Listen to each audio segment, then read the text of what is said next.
Hi friends, this is Gautam. Welcome back to my channel. In this video tutorial, I am going to discuss about Cisco tricky question. We can see. This is my scenario. Four routers are connected to switch 1, R1 to switch 1. I'll configure the IP as 10.10.10.1/24.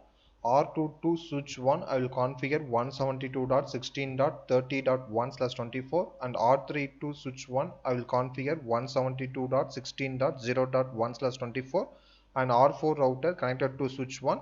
So in R4 router, I will assign the IP as 192.168.100.1/24.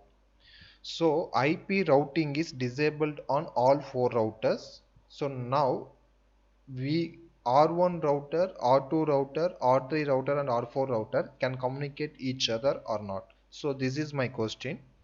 So in case if you are saying R1, R2, R3 and R4 can communicate each other means explain me how it works. So this is my question. So answer for this question I will post it on next video session. So please ping me your answers in the below comment section.